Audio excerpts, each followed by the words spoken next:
Esta é a Bic, possivelmente o produto mais bem sucedido já fabricado.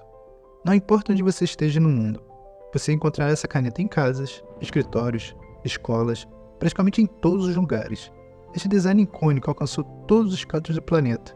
E, em algum momento da sua vida, você quase certamente já usou essa caneta.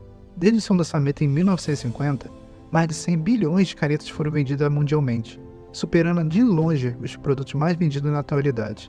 Incrivelmente, o design permaneceu basicamente inalterado por mais de 70 anos e ainda continua a dominar o mundo. Com 14 milhões de canetas sendo vendidas todos os dias, foi monumental o impacto que essa caneta teve no mundo. Os preços das canetas caíram e as taxas de alfabetização dispararam. Mas o que tornou essa caneta tão bem sucedida? Seja bem-vindo a mais um vídeo no Mundo Hoje. No passado, as canetas eram caras e difíceis de usar. As penas tradicionais eram muito maleáveis e tinham que ser constantemente mergulhadas na tinta. Por causa disso, escrever era visto mais como uma forma de arte limitada àqueles que podiam usar a caneta. Depois veio a invenção da caneta tinteiro, que tinha uma ponta metálica e podia armazenar a tinta dentro do reservatório da caneta. Embora isso fosse uma melhoria, a ponta era áspera e não conseguia controlar o fluxo da tinta. Além disso, elas ainda eram super caras, custando em torno de $150, cerca de R$700 no dia de hoje. Na época, apenas cerca de 20% do mundo sabia ler e escrever, e isso estava tornando as coisas mais difíceis. Mas no final do século XIX ocorreu uma grande descoberta. O inventor americano John Lauder criou um mecanismo que alimentava a tinta no papel usando uma pequena esfera, ao invés de uma ponta. Isso teoricamente espalharia a tinta de forma mais uniforme e evitaria os borrões. Ele havia acabado de inventar a caneta esferográfica. Embora o design funcionasse bem em superfícies duras, era muito áspero no papel e a sua caneta nunca foi vendida. Décadas se passaram e muitos novos designs foram feitos, mas nenhum deles conseguiu fazer funcionar a caneta esferográfica. Porque se a esfera estivesse muito apertada no suporte, a tinta entupiria e não alcançaria o papel. Se estivesse muito solta, a tinta vazaria e mancharia todo o papel. Acertar isso era extremamente difícil, já que a pequena esfera era difícil de ser feita com precisão. Então surgiu um homem chamado László Biró, um inventor húngaro naturalizado argentino que percebeu que a solução não estava na caneta em si, mas na tinta.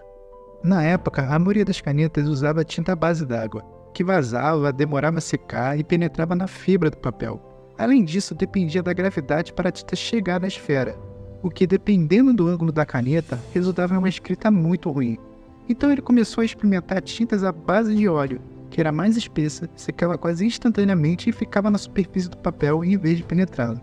Isso foi um golpe de gênio, que meio sem querer resultou em um efeito físico único que fazia com que a tinta fosse misteriosamente puxada para a esfera sem a ação da gravidade ou de qualquer forças externas. Isso é chamado de ação capilar, e que permite que a água suba pelas raízes das árvores e os nutrientes fluam pelo nosso corpo, podendo ver esse efeito em ação ao colocar um tubo fino em água e observar o subir. Mas o que está acontecendo aqui?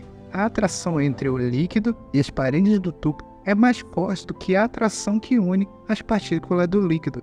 Então as partículas no tubo são puxadas pela lateral do tubo até o peso da água eventualmente cancelar a força. Só que na caneta de Biró, esse efeito estava acontecendo de cabeça para baixo. A tinta estava sendo puxada através das paredes finas da ponta e para a esfera, garantindo que ela estivesse constantemente coberta de tinta.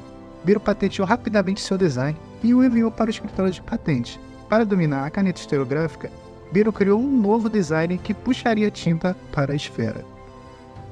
Sem a ação da gravidade ou partes móveis, produzindo uma linha constante e suave no papel, Biró aperfeiçoou seu design e a sua caneta se tornou um sucesso na América do Sul. Mas ainda havia um grande problema. A caneta mais barata que ele oferecia custava os incríveis $190, cerca de R$950 nos dias de hoje. Embora o design fosse excelente, ele nunca alcançou sucesso no mercado. Nesse ponto, as taxas de alfabetização haviam atingido apenas cerca de 33% e as canetas permaneciam um item de luxo. E então, apenas alguns anos depois, o fabricante francês chamado Marcel Bichet descobriu a caneta de Biró e viu ali uma enorme oportunidade. E ele comprou a patente por $2 milhões, cerca de R$5 milhões, e começou a projetar uma nova versão melhorada que poderia ser produzida em massa por um preço muito mais baixo. Com a ajuda de máquinas suíças e relojoaria de ponta, ele desenvolveu um método para produzir em massa pequenas bolinhas de aço inoxidável, com precisão de fração de milímetros. Em vez de usar o metal para o resto da caneta, ele adquiriu máquinas que modelavam o plástico, algo que só existia há poucos anos então. Esse foi o resultado final. Embora possa parecer apenas uma caneta, é difícil mensurar o quão perfeito esse design se mostrou. Não havia peças móveis, molas ou materiais complexos, mas cada elemento tinha múltiplos propósitos. Vamos dar uma olhada mais de perto. A caneta tinha um corpo hexagonal como o de um lápis, e que evitava que rolasse nas mesas e facilitava a aderência. Ela era feita de plástico que era resistente, barato e também transparente, que com isso dava para ver o nível da tinta o tempo todo.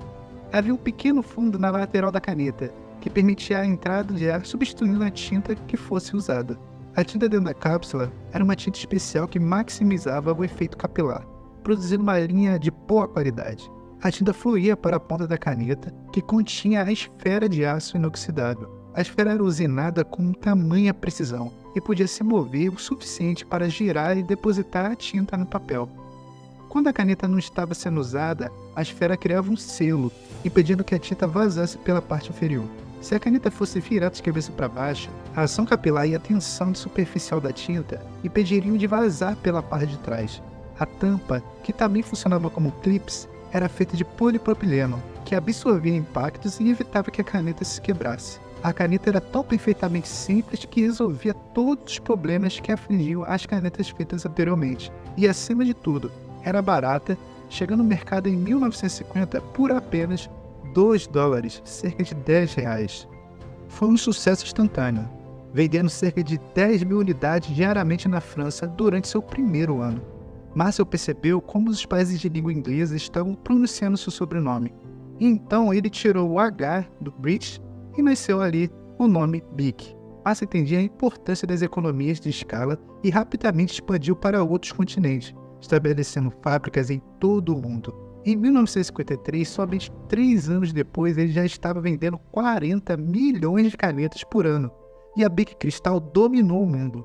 Agora, qualquer pessoa no mundo que quisesse escrever ou desenhar poderia fazê-lo e era fácil. O mundo secretamente estava implorando por este produto, e ele chegou no momento perfeito. Nos próximos 50 anos, 100 bilhões dessas canetas foram vendidas e as taxas de alfabetização aumentaram de 35% para quase 90%. É quase impossível imaginar a vida sem esta caneta. E o fato que seu design permaneceu quase exatamente o mesmo desde o primeiro dia mostra o quão perfeito ele era. Bem, meus amigos, espero que você tenha gostado desse vídeo. Não se esqueça de curtir, compartilhar, acionar as notificações para que continuemos trazendo mais conteúdos para o canal. Se tiver alguma sugestão, crítica e ideias para o conteúdo, não se esqueça de deixar nos comentários. Até a próxima!